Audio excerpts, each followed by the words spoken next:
Hey guys, Ben with House in Progress. Have you guys ever heard this sound before? Yeah, we've all heard it. It's a leaky toilet. We'll walk you through the 3 easy fixes to solve this problem using only a Phillips head or a flathead screwdriver. Here we go. Okay, so the first thing you want to check when you're trying to diagnose a leaky toilet is whether your flapper's bad. This is usually the first thing to go wrong. You can reach in here and push down on the center of your flapper. If when you push down, you hear the water stop flowing, that's probably a pretty good sign that it's your flapper that's the problem. You can go to any hardware store and get one of these universal flappers. There's going to be a couple different kinds of hooks here. We have it where the post on the edge of the flapper will just go through the hole.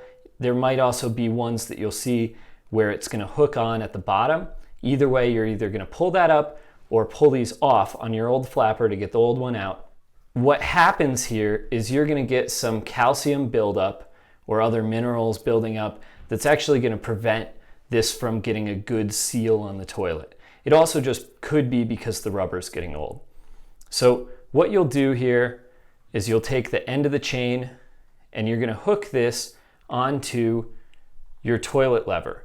And as you can see here, you're going to adjust the length of the chain so that you're at the right place, so that you have to push this down maybe about a ½ inch before your toilet flushes.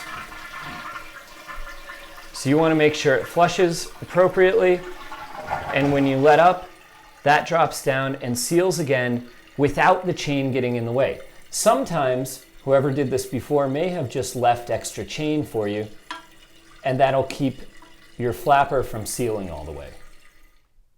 So the next most common problem you might have if your toilet's leaking is just that the float's set incorrectly. This is the float here, and it controls a valve that sets and determines how high your water level is. If your water level's too high, it goes into our overflow tube, which then drains into the toilet. So we want to make sure that our float is set low enough so that our water is about ½ inch to 1 inch below the top of our overflow valve.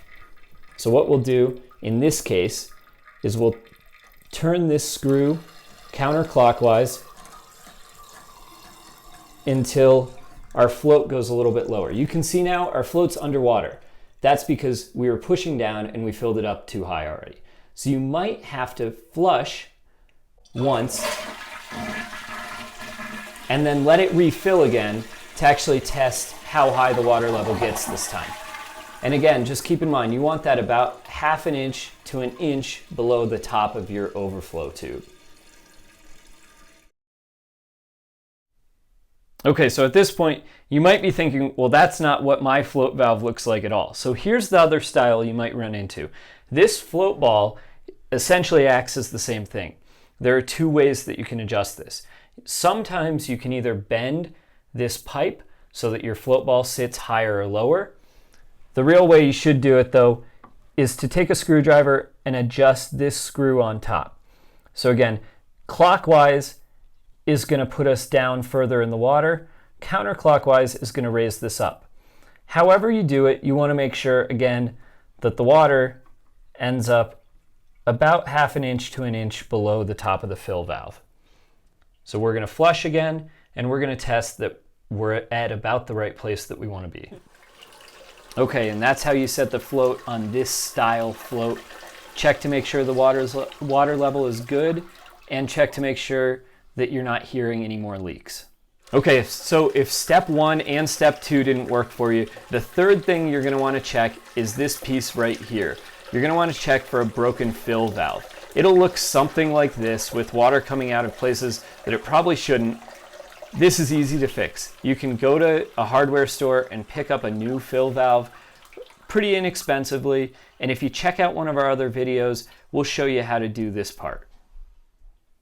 Okay, so those were the 3 most common reasons your toilet might be leaking. If it's anything beyond that, you might want to call a plumber, but hopefully those 3 things were pretty easy to fix, and hopefully you're not hearing any more leaks. Thanks for watching. We'll see you next time.